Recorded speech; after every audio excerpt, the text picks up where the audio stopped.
Hello' friends, এতিয়া মই আজি এটা ৰেচিপি দিম।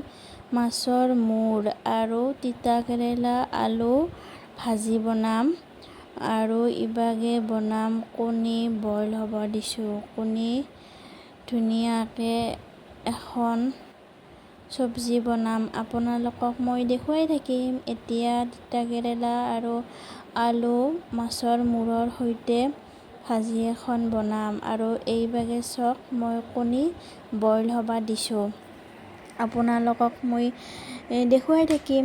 এতিয়া মই ধুনীয়াকৈ বনাই আছোঁ, দেখিছেনে আপোনালোকে। এতিয়া মই হালধি ব্যৱহাৰ কৰিছোঁ আৰু সোৱাদ অনুসৰি নিমখ দি দিছোঁ, আপোনালোকে চাই থাকিব।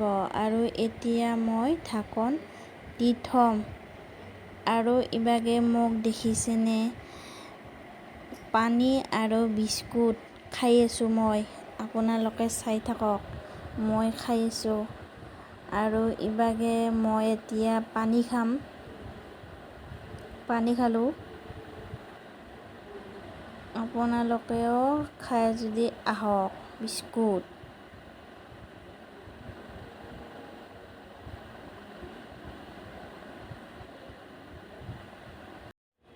আৰু এইভাগে মই এতিয়া মই ভাজা অলপ হৈছে, মই এতিয়া লাৰি দিছোঁ আৰু এতিয়া ইয়াত পানী দিম, পানী দিব হৈ গৈছে। তাৰপিছত এতিয়া মই আৰু অলপ লাৰি ঢাকন দি থৈ দিম এতিয়া।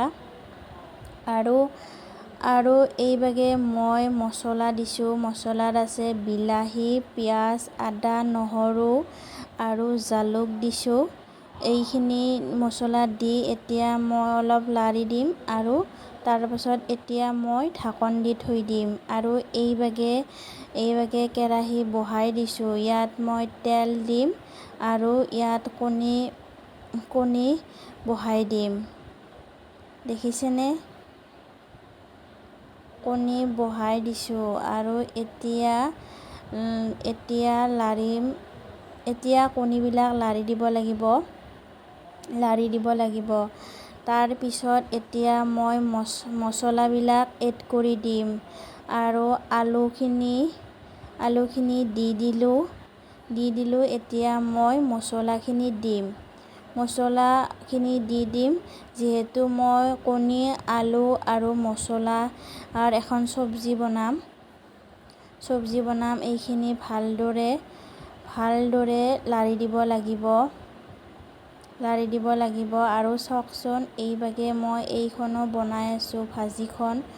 এতিয়া হ'বই আৰু অলপ ইয়াত পানী এড কৰিব লাগিব। প্ৰথম এইখিনি অলপ ভাঙি দি এইভাগে আৰু অলপ মছলা এড কৰিম। জিৰা, ধনিয়া গুড়ি, তেনেকৈ মই এড কৰিলোঁ। যিহেতু এইখনত চব্জি বনাম, বেছি পানী নিদিওঁ, অলপ দিম আলুখিনি সিজিবৰ বাবে। আৰু ইভাগে মই এতিয়া পানী এড কৰিলোঁ আৰু এতিয়া লাৰি দিম। এতিয়া মই লাৰি দিলোঁ। চব্জি বনাম, বেছি পানী নিদিওঁ আলুখিনি সিজিবৰ বাবে। আৰু এইভাগে ভাজিখিনি চাওকচোন হ'বই আৰু অলপ পানী দিলে ভালকৈ সিজি যাব। এতিয়া অলপ পানী দিলোঁ আৰু গৰমত চাওকচোন অৱস্থা নোহোৱা হৈছে মোৰ, ইমান গৰম দিছে আজি। এইভাগে মোৰ ভাজি হৈ গ'ল মোটামুটি, অলপ লাৰি দিব লাগিব এতিয়া। আৰু এইভাগে এইখন চব্জি চাওকচোন, আলুখিনি সিজি গ'ল ধুনীয়াকৈ। এইভাগে মোৰ ৰেডি ভাতৰ থালি। এইভাগে ভাত, দালি, তাৰপিছত আলু, মছলা, কণী, চব্জিখন আৰু এইভাগে দালি আৰু ভাত আৰু ভাজা। এতিয়া বাই বাই।